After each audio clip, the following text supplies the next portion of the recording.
Sudan में crisis हुआ था, जो आर्मी को किया था, अभी नाइजर में भी हो रहा है। Yes, वो इशू मैंने आज प्रिपेयर किया था, मतलब वो ऑलमोस्ट प्रिपेयर्ड ही है, बट हम उसको कल वाले उसमें रखा है मैंने फेज में, नाइजर कू को। उसको हम कल डिस्कस कर लेंगे, नाइजर वाला वो मैंने किया है। And this is again the polarisation of the world. वो वापस से रशिया और यूएस बैक्ड सपोर्ट में जो होना है, वो उसी रीजन से हो रहा है वहां पर भी, नाइजर। नाइजर में तो सर ये कह सकते हैं कि वहाँ पे इस्लामिक स्टेट का ज्यादा रोल है, क्योंकि वो जो साले जो रीजन है वहाँ पे करप्ट टेररिस्ट एक्टिविटीज बहुत ज्यादा बढ़ी है। रीजन क्या है पर ये सब बढ़ने का? एक पॉलिटिकली वैक्यूम है, इकोनॉमिकली वैक्यूम है, और सोशली वैक्यूम है, और दूसरा रेडिकलाइजेशन है। तो वो जो यूथ है वो रेडिकलाइज हो रहा है, होने इसलिए हो का रहा है ना। रीजन, व्हाट वी कॉल, उन सब चीजों के होने का रीजन है, what we call is the term resource curse. एक टर्म काम में आता है, जिन किन रिसोर्स रिसोर्स कर्स, कर वहां पर संसाधन है वो उनके लिए अभिशाप बन जाते हैं, क्योंकि जितनी ग्लोबल पावर्स हैं फिर वहां पर इंटरवीन करने लगती है उन रिसोर्सेस पे अपना आधिपत्य रखने के लिए। दिस इज या फिर कॉल्ड। ये कहें कि यहाँ से जैसे यूएस का स्टैंड स्टिल हुआ है, क्योंकि पहले यूएस इसलिए था इनमें क्योंकि रिसोर्सेस थे, ऑयल भी इधर से कहीं प्रोड्यूस हो रहा था। तो अभी जैसे यूएस मैक्सिमम ऑयल प्रोड्यूसर बन चुका है लगभग, अगर और यहाँ पर इन कंट्रीज में जो है डिस्टेबिलिटी, ये हम कल डिस्कस कर लेंगे। इस इशू को मैंने अच्छे से प्रिपेयर किया हुआ है, आईआर कम हुआ है और इसको हम कर लेंगे। एक क्वेश्चन ये था कि इंडिया में ऐसा क्यों पॉसिबल नहीं है, इंडिया में आज तक ऐसा क्यों नहीं हुआ है। तो ठीक है, इंडिया को ऐसे डिस्टेबलाइज क्यों नहीं कर सके हैं हम? हाँ कोई भी कंट्री या कोई भी एक्सटर्नल पावर या नॉन स्टेट एक्टर्स हाँ। इंडिया को क्यों इस तरह से डिस्टेबलाइज नहीं कर सके? ठीक है, और वापस। एक क्वेश्चन ये था कि सर जैसे इजराइल में जुडिशरी रिफॉर्म्स हुए हैं, तो अगर इंडिया में भी अगर पार्लियामेंट ऐसा एक्ट बना दे और जुडिशरी की पावर खत्म कर दे, अब जुडिशरी उसको नल एंड वॉइड तो कर सकती है, लेकिन पूरा एडमिनिस्ट्रेशन तो गवर्नमेंट के हाथ में है। We tried this to start in 2015 with the NJAC, national Yes. Judicial assessment commission से ये एक बार प्रयास किया जा चुका है। लेकिन वही ना, सब प्रैक्टिस ऐसी है कि अभी जैसे जुडिशरी ने उसको नल एंड वॉइड किया और गवर्नमेंट ने मान लिया, इन केस वो नहीं माने तो फिर जुडिशरी क्या कर सकती है, उनके पास क्या है। क्या पावर्स है? ठीक है, हाँ ठीक है, इन मामलों को हम कल डिस्कस करते हैं। अभी एक चीज जो सबसे ज्यादा उसमें है कि ये किसान समृद्धि केंद्र क्या है? कस्टम हायरिंग सेंटर्स हैं जहाँ हम्म, पे किसानों को जो हाई टेक्नोलॉजी वाले जो उपकरण दिए जाते हैं जो खेती में काम आते हैं, जिनसे उनकी इनकम अच्छी हो सके और वो एग्रीकल्चर में भी टेक्नोलॉजी का यूज बढ़ा सके। हाँ, ऑब्वियसली किसानों के लिए एग्रीकल्चर में टेक्नोलॉजी का यूज बढ़ सके हम्म, उसके लिए। हाँ। Prem ji, want to say something? Sir, it is one stop shop for all agricultural needs. One stop shop for all agricultural needs, उसमें क्या क्या है? इसमें जैसे मैडम ने बताया, कस्टम हायरिंग से लेकर high yielding seed, weather forecasting, loans वगैरह प्रोवाइड करना शायद। लोन्स, एग्रीकल्चर क्रेडिट इसमें नहीं है। सर शायद टेक्नोलॉजी का ही रिलेटेड है। यस, एग्रीकल्चर सॉइल उसमें ऐड हो सकता है, बाकी आई एम प्रीटी श्योर कि एग्रीकल्चर में टेक्नोलॉजी से रिलेटेड कस्टम हायरिंग सेंटर है। सोइल है, मतलब इसका मेन टारगेट जो है दैट इज द फर्टिलाइजर। पहली चीज ये है कि हमें जो फर्टिलाइजर्स का यूज और वो कौन किस जगह कितना इफेक्टिव हो सकता है, आपको किसका यूज करना है, तो ब्लाइंडली वो यूज नहीं किया जा रहा हो कि एक ट्रेडिशनल पैटर्न पे या कुछ भी यूज किया जा रहा हो। सो एक fun thing is the fertiliser, second thing is the seeds, third thing is the soil, and fourth thing is the technological advancement या जो इक्विपमेंट्स हैं, और कौन से इक्विपमेंट्स नए आ रहे हैं, कौन से इक्विपमेंट्स इवन वहां पर कुछ सेंटर्स पर फॉर रेंट भी अवेलेबल है। जो इक्विपमेंट्स हैं वो रेंट पर भी अवेलेबल है कुछ सेंटर्स पर जहां पर इनकी अवेलेबिलिटी है। अच्छा, ये कहाँ पर होते हैं, किस लेवल पर इसको एस्टेब्लिश किया जाता है? जितनी सेंट्रल केंद्रीय मंडियां जो हैं उन सभी मंडियों के पास ही या उसी प्रेमाइसेस में इसको एस्टेब्लिश किया जा रहा है, केंद्रीय मंडियों के पास में, ताकि किसान का आवागमन, किसान की आवाजाही या किसान की एक्सेस में वो चीज रहे।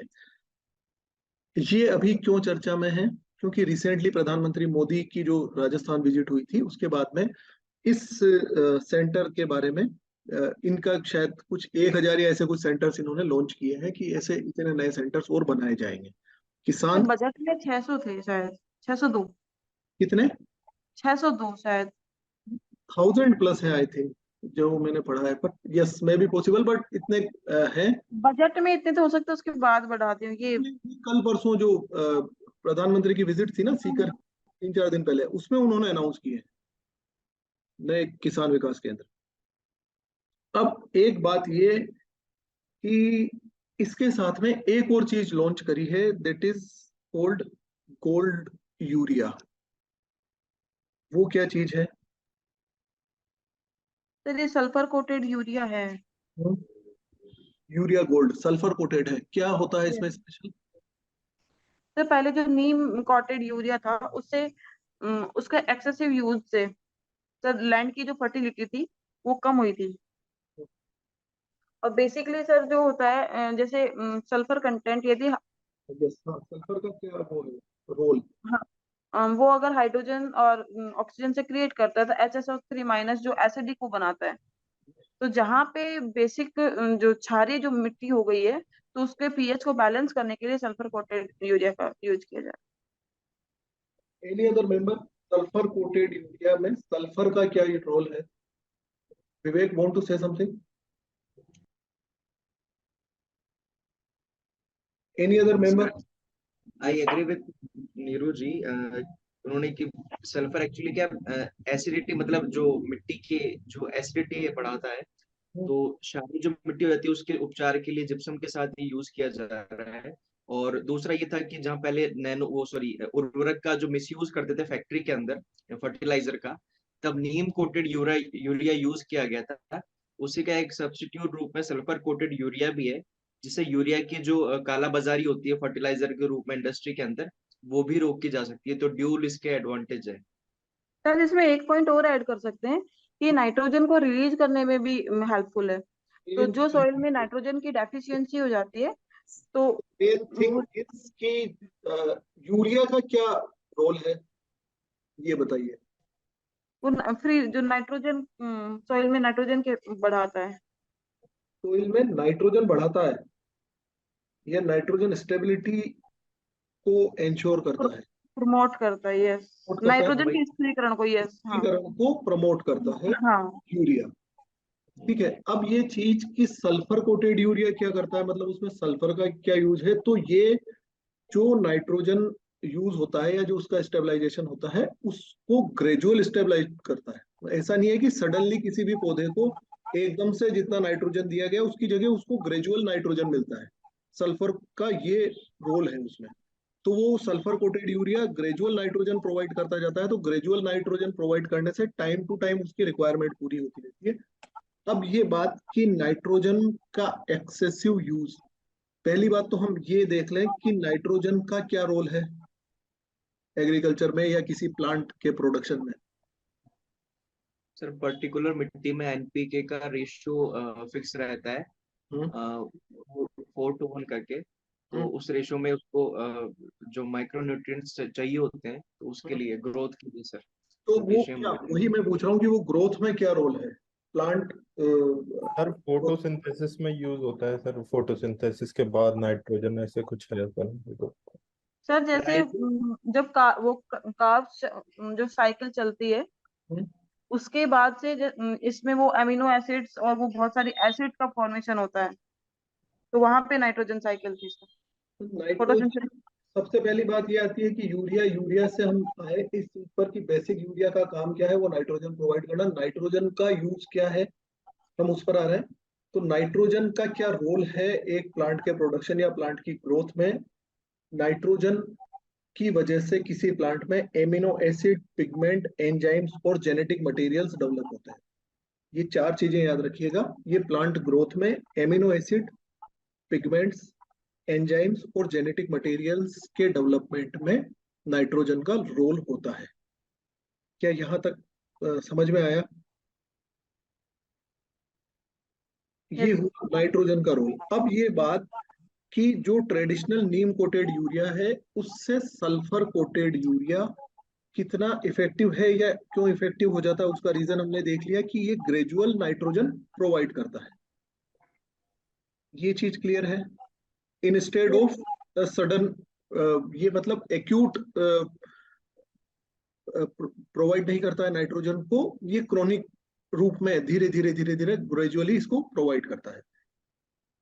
इस चीज से हम आगे बढ़ते हैं कि जो ट्रेडिशनल यूरिया है वो एक्यूट अवेलेबिलिटी होती थी, मतलब एकदम से सडनली नाइट्रोजन प्रोवाइड होता था, उससे क्या नुकसान होते हैं?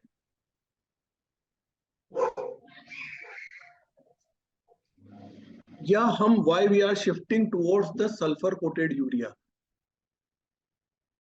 हम क्यों शिफ्ट कर रहे हैं? या ट्रेडिशनल यूरिया में क्या ऐसी कमियां हैं या क्या ऐसी खामियां हैं या क्या ऐसे एनवायरमेंटल कॉन्सिक्वेंसेस हैं जिसकी वजह से हमें उसको रिप्लेस करना है, उससे शिफ्ट करना है?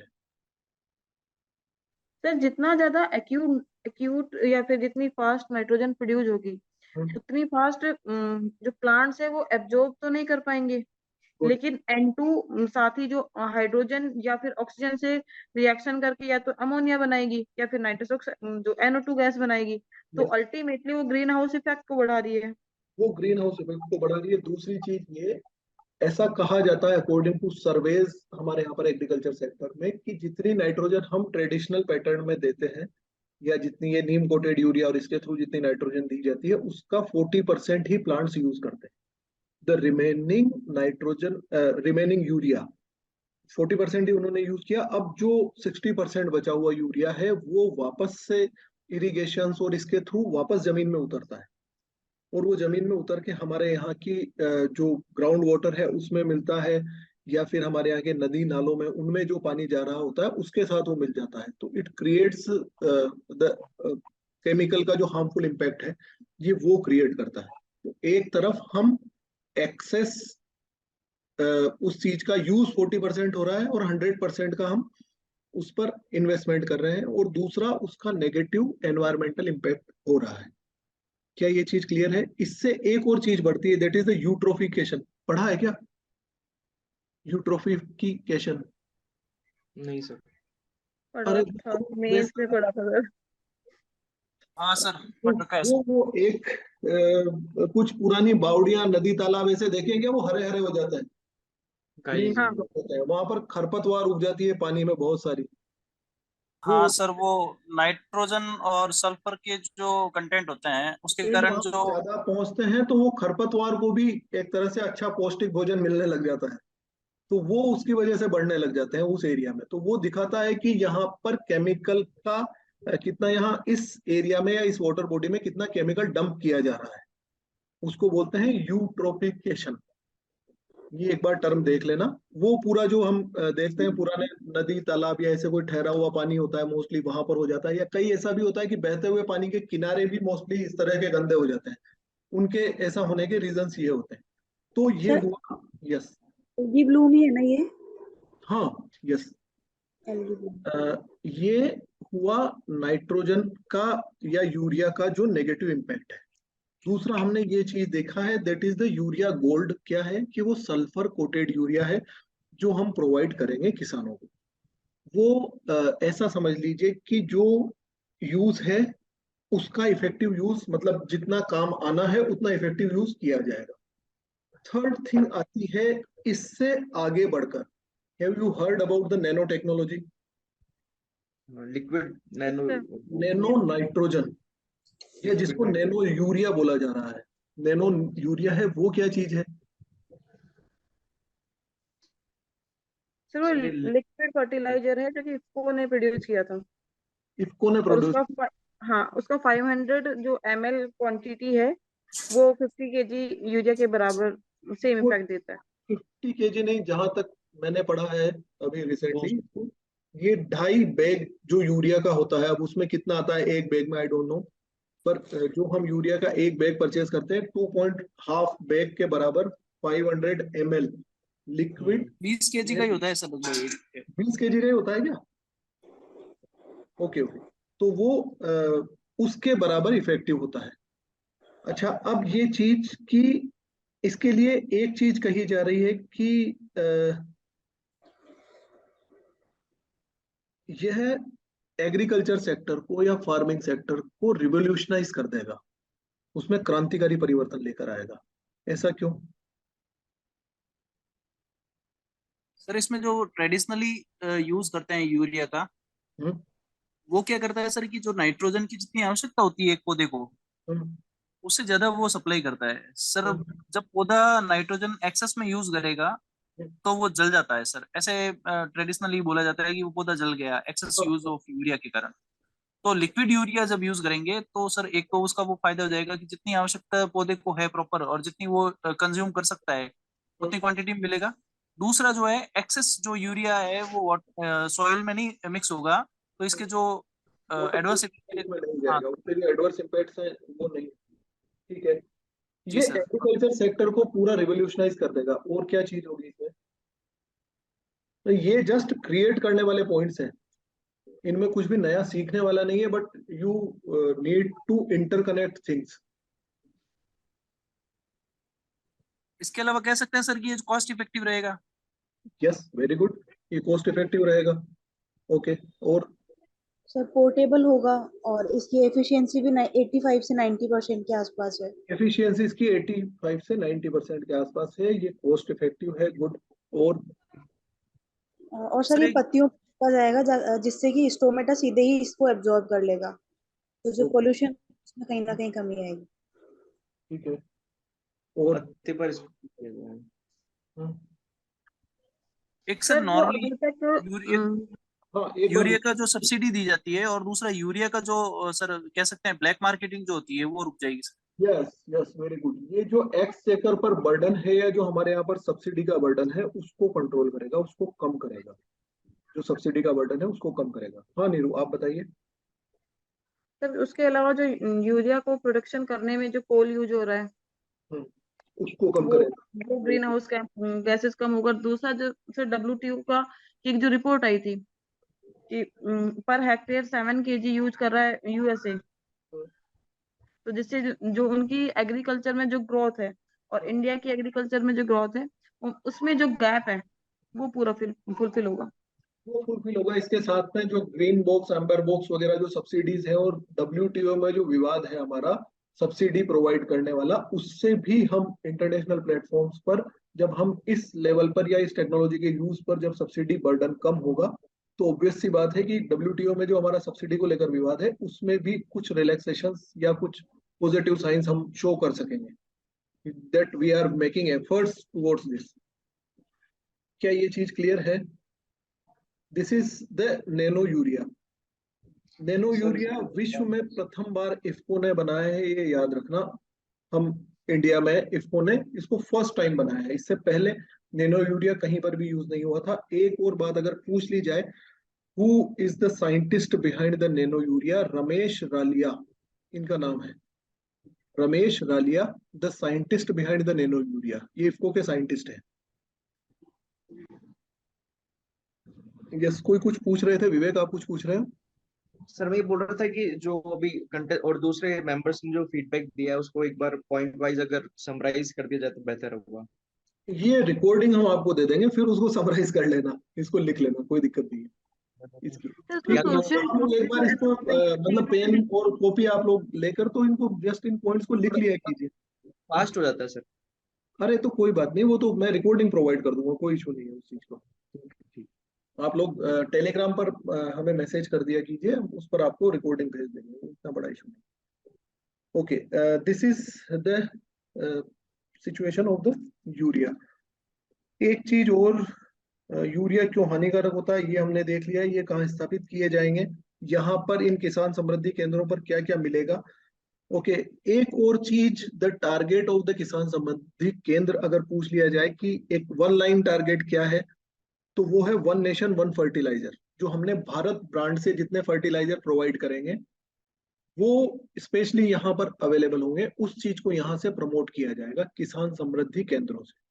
वन नेशन वन फर्टिलाइजर, ठीक है। ये चीज पढ़ी होगी आई थिंक आप लोगों ने, भारत ब्रांड से ही अब सारे फर्टिलाइजर्स आएंगे। Yes sir.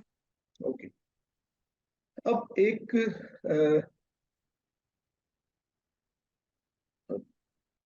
एक चीज ये कि एज एन एसडीएम अगर आपको किसी हाई सेकेंडरी स्कूल की आप विजिट करते हैं या किसी कॉलेज की आप विजिट करते हैं, वहां पर आपको स्पीच देने का मौका मिलता है। बच्चों को अपने एड्रेस में क्या चीज कहेंगे, आपका क्या फोकस होगा?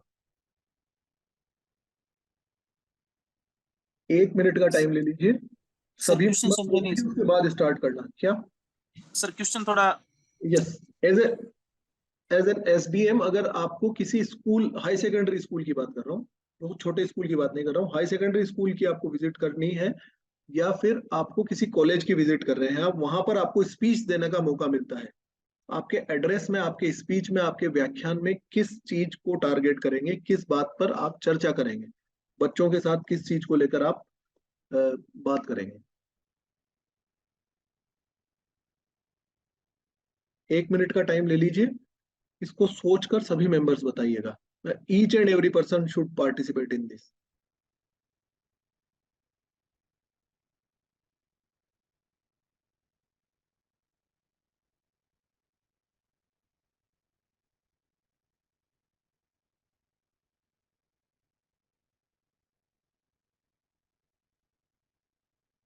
जो रेडी हो जाए वो अपना हैंड रेस करते जाइएगा।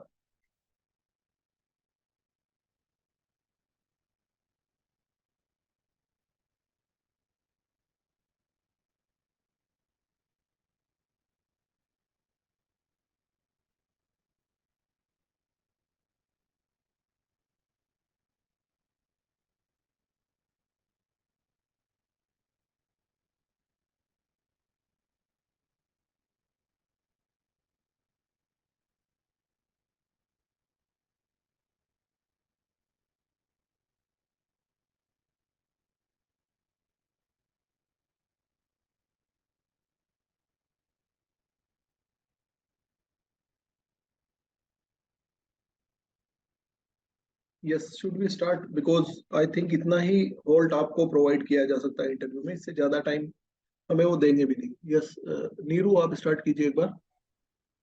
Sir first the point, because school और कॉलेज में यूथ हैं, तो यूथ द पावर, जैसे कि भारत के बजट में भी युवाओं पे जो सप्तऋषि जो डाला था, उसमें भी युवाओं पर पहुंच, ये पॉइंट डाला था। साथ ही राजस्थान के बजट में भी युवाओं को केंद्र बनाया था, जो युवा कल्याण कोष बनाया है, युवा नीति बनाने की बात कही है।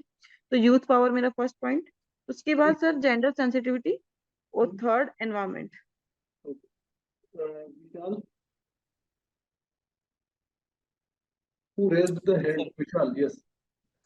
सर एक तो मेरा ये रहेगा इसमें, जैसे यूथ है तो यूथ जो है क्या का डू एंड डोंट्स का मैं थोड़ा जिक्र करूंगा सर। इसमें एक तो नशे, अपराध और जो सोशल मीडिया का एडवर्स इफेक्ट है उससे दूरी बनाए रखें। दूसरा मैं जो करना है वो उसके बारे में ये समझाऊंगा कि जो सोशल बदलाव के प्रणेता जो है वो युवाओं को बनना चाहिए।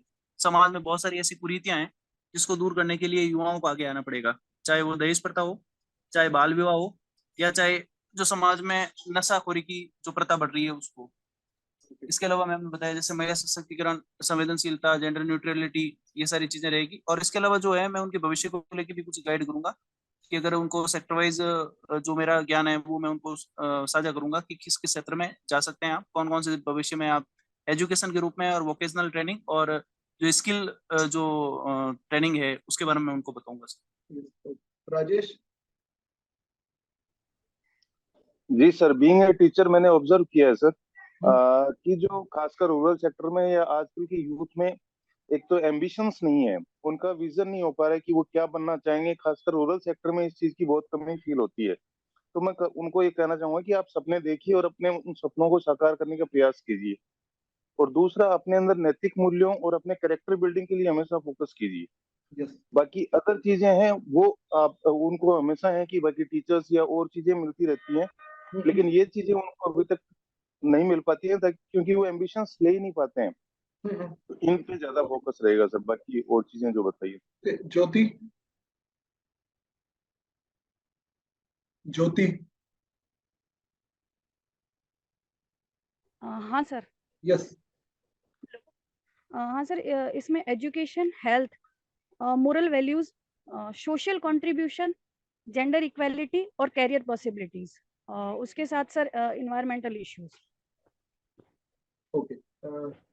Yes, other members. Abha. Yes sir. Sir जैसा कि अभी यूथ में ये देखा जाता है कि वो नंबर्स के पीछे बहुत ज्यादा भागते हैं। अब वो परसेंटेज को लेकर के इतने ज्यादा कॉन्शियस हो जाते हैं कि वो अपनी स्किल को कहीं ना कहीं छुपा देते हैं। तो उनकी स्किल डेवलपमेंट के पीछे और वो भेड़चाल से बचे हैं, ये मेरा उनके लिए सजेशन होगा। साथ ही सर स्किल डेवलपमेंट के साथ में उनकी वोकेशनल ट्रेनिंग के लिए जो जो हमारे पास ऑप्शंस अवेलेबल है, मैं उनको इनके बारे में अवश्य बताऊंगी। और जेंडर सेंसिटिविटी में मैं बात करना चाहूंगी बच्चियों की सुरक्षा को लेकर के। उन्हें इस तरह के प्रोग्राम से और एनजीओज और छोटी छोटी गतिविधियों से उन्हें जोड़ा जा सकता है। साथ ही सर आजकल जो साइबर क्राइम जो बढ़ गया है उसको रोकने के लिए मैं कहीं ना कहीं इन युवाओं से अपील करूंगी कि ईच वन टीच वन की जो प्रोसेस है वो उसे आगे बढ़ाएं। यदि मैं एक बच्चे को भी टीच करती हूँ इसके बारे में, तो वो कम से कम अपने घर के एक व्यक्ति को इसके बारे में अवश्य जोड़े और उन्हें अवेयर करे। तो ये मेरे कुछ इसी और साइबर तरीके क्राइम से हैं। रिलेटेड चीजों में हम फोकस करें। जी yes. Sir. Divya.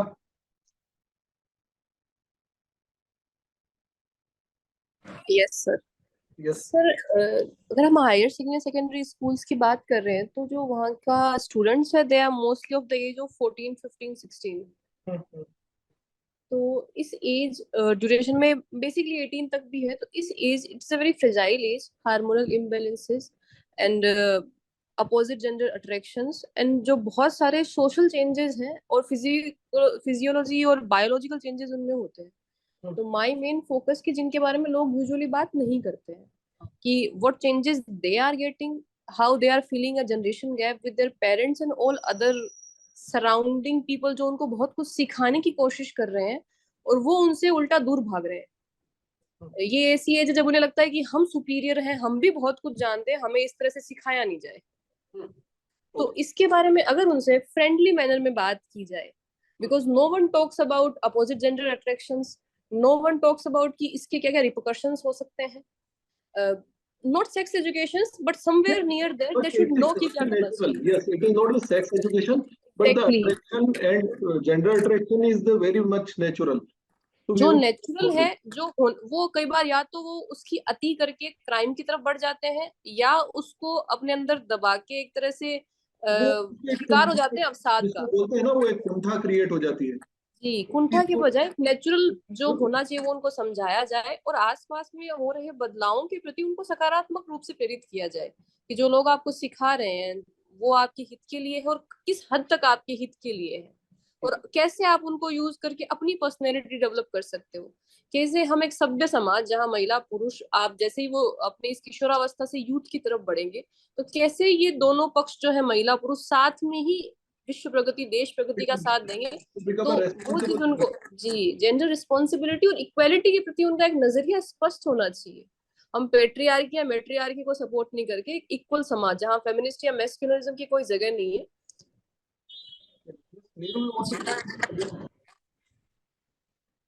Sorry sir. Neeru, आप कुछ और बोलना चाहते हैं?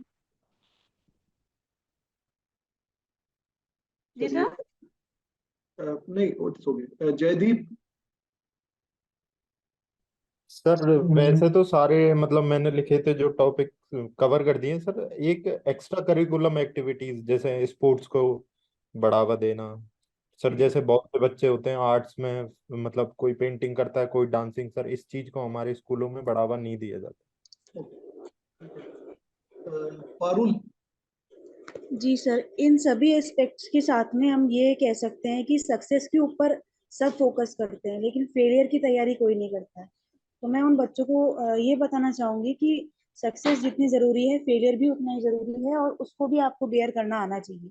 जैसी हम घटनाएं देखते हैं कोटा में या कहीं पे, तो उसके बारे में भी वहाँ खुलकर बात की जाए। कल्पना।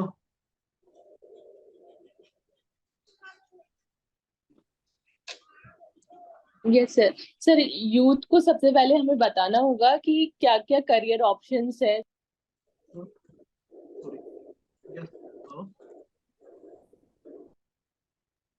यस कल्पना। हाँ yes sir. Yes sir youth को हमें बताना होगा कि क्या क्या करियर ऑप्शंस है, क्योंकि कई बार होता है कि ग्रेजुएशन के बाद पता नहीं रहता कि उनको आगे क्या yes करना we है। understand this, या so career option is the main point, okay, और इसके बाद सर इसके बाद सर जेंडर सेंसिटिव सर, वैसे तो ऑलमोस्ट सब पॉइंट्स कवर हो चुके हैं। बाकी मैं लाइक जो हॉबीज रहती है उनको भी परस्यू कर सकते हैं, उनको ओके नेग्लेक्ट नहीं कर सर। ठीक है। एंड सर प्रशासन के लिए मैं उनको आने के लिए मोटिवेट करूंगी personally okay good. As a STM. चलिए बढ़िया, हमारी कोचिंग इंडस्ट्री के लिए अच्छा नया क्राउड तैयार कर देंगे आप। Thank you. सुमन।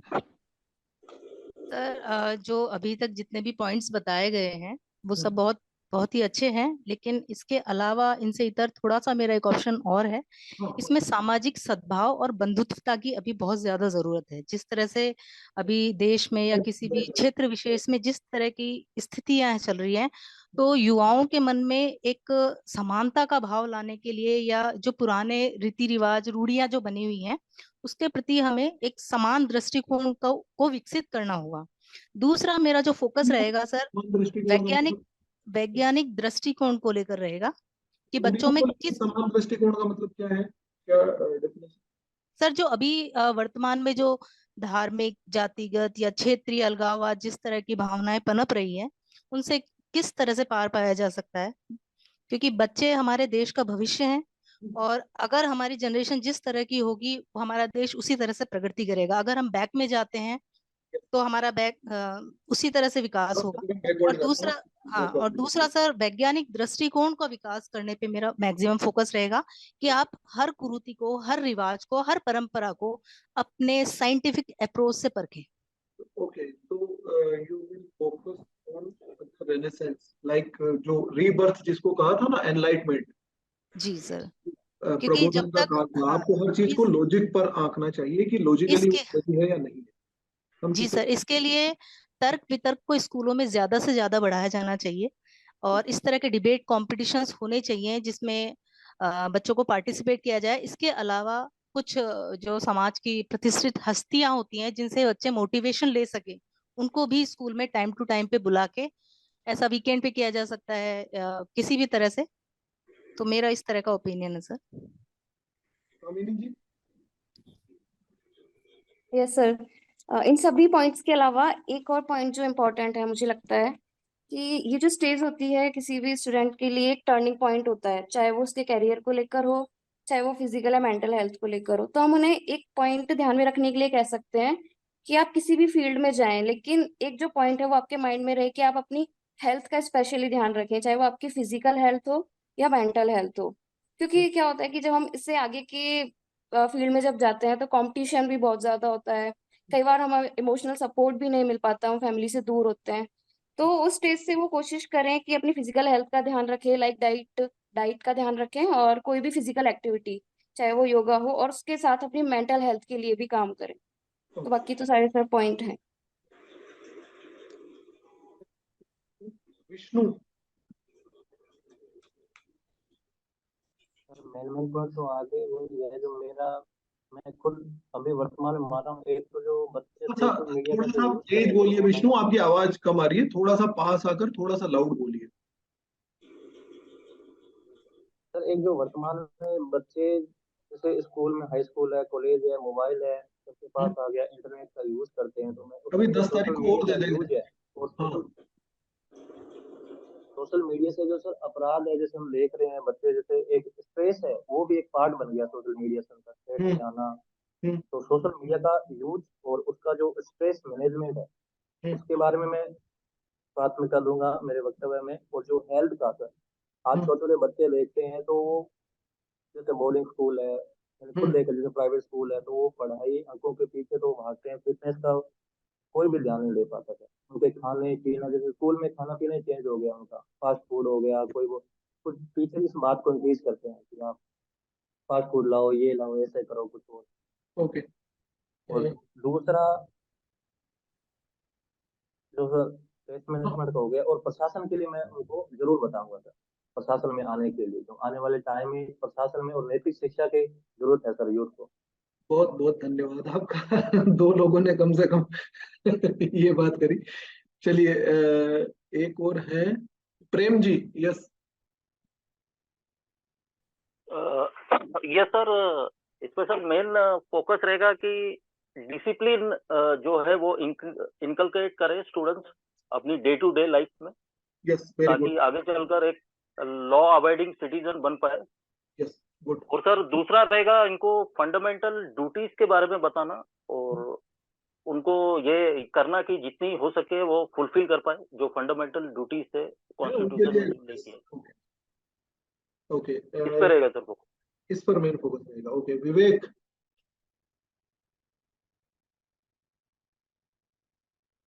सर मेरे कुछ पॉइंट्स रहेंगे, वैसे सबने लगभग बता ही दिए हैं, लेकिन फर्स्ट मेरा पॉइंट, जैसे गांव के ज्यादातर स्कूल मैं भी उसी में काम करता हूँ, तो सर स्वच्छता पर मेरा ध्यान रहेगा, बिकॉज ये मैं देखता हूँ पर्सनली फील भी क्या है कि टॉयलेट्स अभी तक नहीं बने हुए हैं।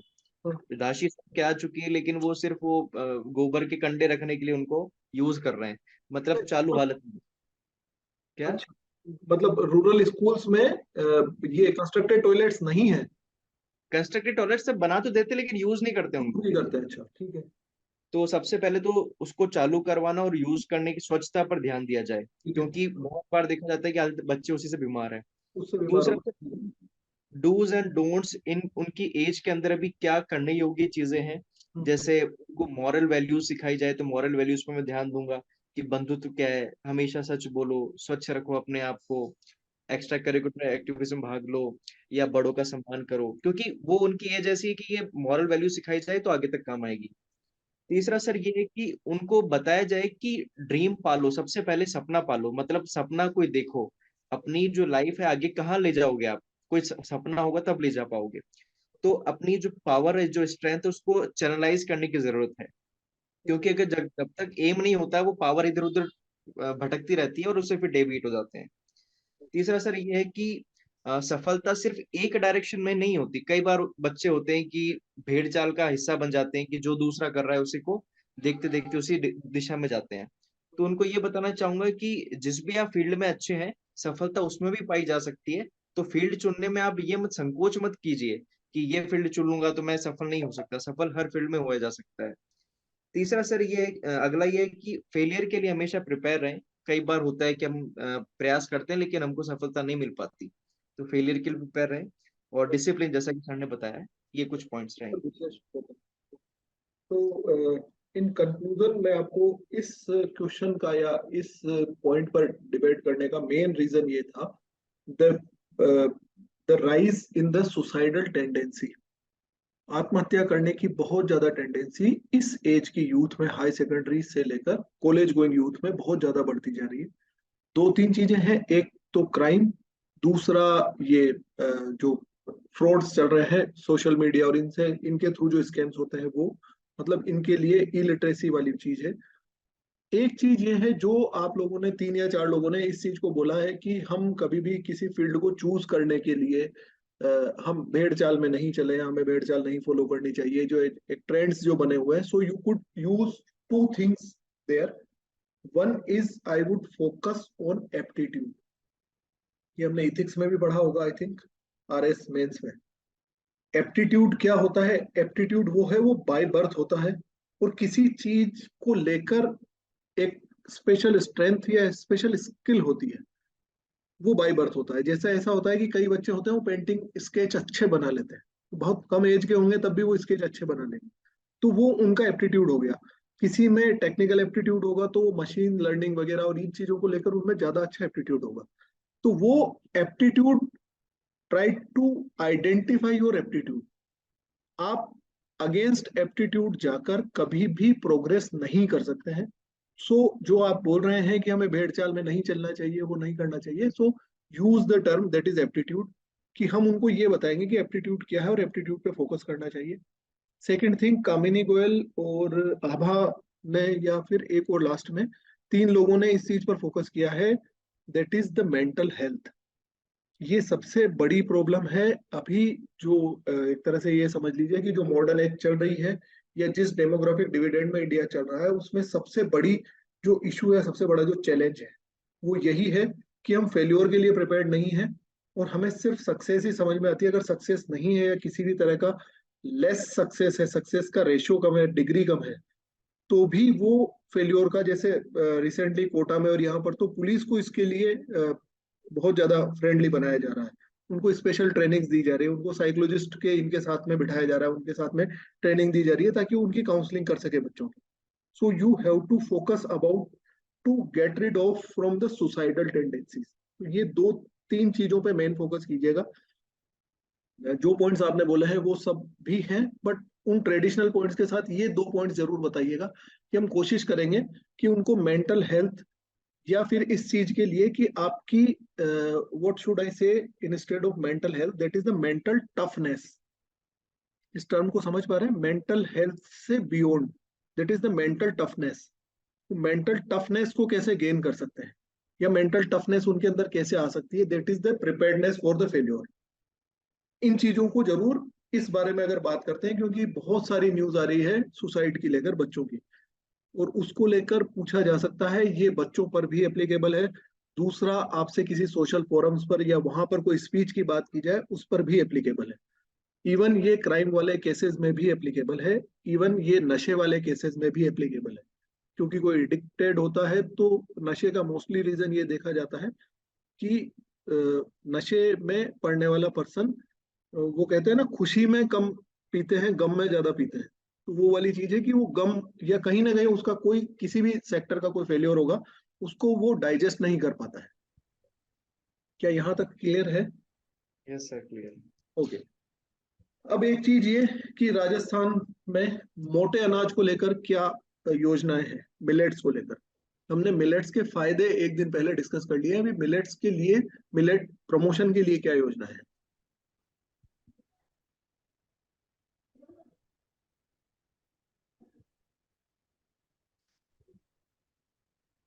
We are celebrating the Millet Year 2023. Sir, इसमें गवर्नमेंट की मिलेट मिशन करके कोई एक प्रोग्राम लॉन्च हुआ है जिसमें राजस्थान, अगर नहीं याद है इसे देख लेना, राजस्थान मिलेट प्रोत्साहन मिशन 2022। राजस्थान मिलेट प्रोत्साहन मिशन 2022। क्या इसके बारे में किसी को पता है, इसमें क्या क्या कंपोनेंट्स हैं?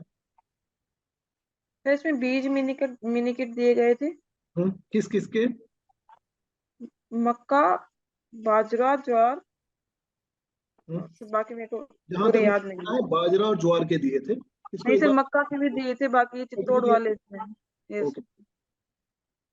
बीज के मिनीकिट दिए थे, मक्का, बाजरा, ज्वार के। और बताइए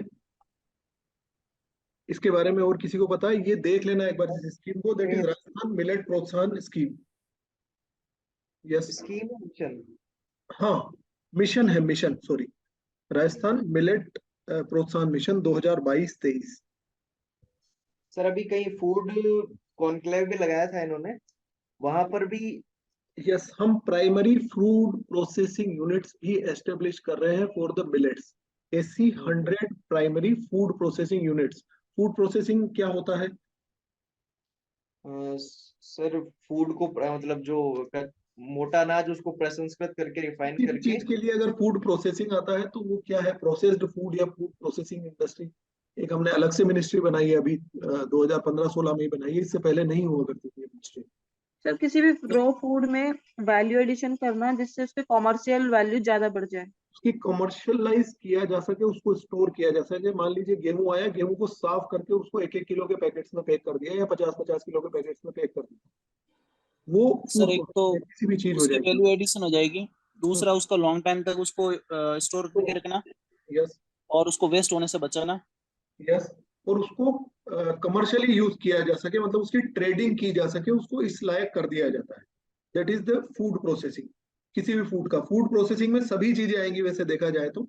मतलब ये कि किसान से गन्ना खरीद के और एक गन्ने की मशीन वाले ने उस गन्ने का जूस निकाल कर हमारे को दिया, that is also processed food. वो भी प्रोसेस हो गया फूड। ठीक है, एक पानी को सिंपल आरओ का वाटर भरा और एक बोतल में पैक करके दे दिया, that is the processed food. वो 20 रुपए की बोतल बेच सकता है, this is also processed food. So millets के लिए ऐसी प्राइमरी फूड प्रोसेसिंग यूनिट्स हम लगा रहे हैं राजस्थान में अबाउट 100। एक ये इसके 3 फेट्स हैं, Rajasthan millet promotion mission, primary processing units और बाजरा ज्वार और मक्का के मिनी किट्स ये प्रोवाइड किए जा रहे हैं। ये इसके 3 टू प्रमोट द मिलेट इन राजस्थान। क्या ये चीज क्लियर है? Yes sir. Okay, now another thing is micro irrigation. क्या होता है?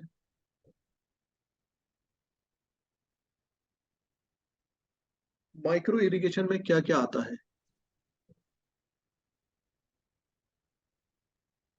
इसमें इरिगेशन के तरीके उसको चेंज किया जाता है, जैसे सीधा सिंचाई ना करके इसमें जैसे फव्वारे है, ड्रिप सिस्टम है, बूंद बूंद सिंचाई फव्वारे है, होती है। ड्रिप सिस्टम है, और क्या आएगा इसमें? और स्प्रिंकल, वो ड्रिप जो और फव्वारे वाले स्प्रिंकल आता दो ही आते हैं इसमें।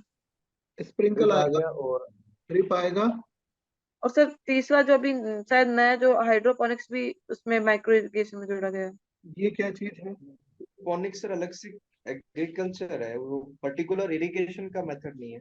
इरिगेशन का मेथड नहीं है। तो स्प्रिंकलर और ड्रिप के थ्रू जो यूज किया जाता है that is the micro irrigation. क्या राजस्थान में माइक्रो इरिगेशन को लेकर कोई इसको प्रमोट करने के लिए कोई प्रोविजंस हैं, कोई प्रावधान है?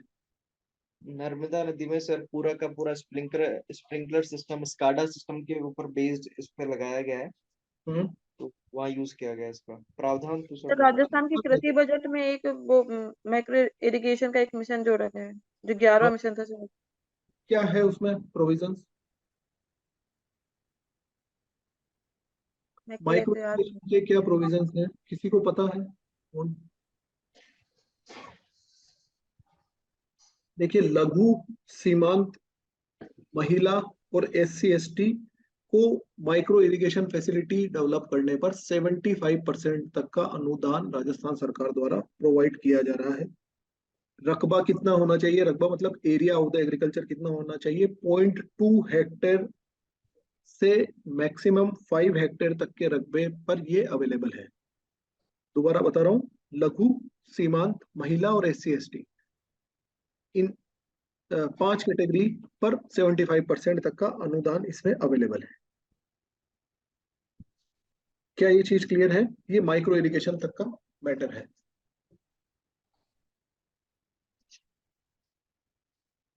ठीक है सर। ठीक है, एक चीज और, अब कल से एक चीज करेंगे, राजस्थान वाले इश्यूज कोई भी पर्सन, हम में से हर पर्सन कम से कम 1 या 2 पॉइंट्स या कोई भी टिडबिट्स का मतलब होता है कि कोई भी सिंपल जो फैक्ट्स है या कोई सिंपल स्कीम है या वो चीज आप में से प्रिपेयर करके आएंगे। बिकॉज मैं एक एक पर्सन को क्लिक करके पूछूंगा, क्योंकि ये ग्रुप इतना पार्टिसिपेटरी नहीं हो रहा है, ये अच्छी बात नहीं है। ये ग्रुप डिस्कशन कम हो रही है, ऐसा हो रहा है कि चलिए हम संसद टीवी हमने ओपन करी और उस पर जो चर्चा चल रही है वो 2-3 लोग मिलकर चर्चा कर रहे हैं और बाकी सब सुन रहे हैं। This is not the way we need, और this is not the way we target. इस तरह से नहीं होना चाहिए। राजस्थान वाले इश्यूज अच्छे से देख लेना, न्यूज़पेपर जरूर देख लेना, दैनिक भास्कर, राजस्थान पत्रिका, जिनके अभी सेकंड फेज में है वो तो स्पेशली बहुत अच्छे से देख लेना। ठीक है सर, तो कितने दिन पहले तक के देखना चाहिए? ये कुछ भी अनप्रेडिक्टेबल है, हम सिर्फ प्रेडिक्टेबल को ही टारगेट कर सकते हैं।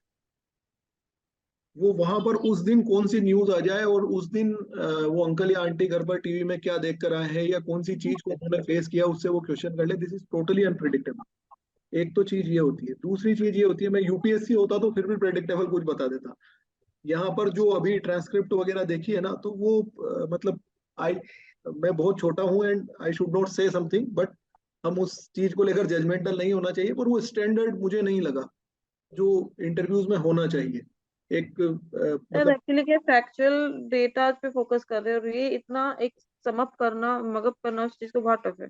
हाँ मतलब, और देखिए जो होता है फिर ऐसी कंडीशन में कि आपके जो मार्किंग है, आपका जो आपकी जो ये समझ लीजिए कि आपको जो स्टार रेटिंग दी जाती है वो इस चीज पर बेस्ड हो जाती है कि जहां ओपिनियन बेस्ड क्वेश्चन आ गया वहां आपने कितनी बेटर ओपिनियन उनको प्रेजेंट करी।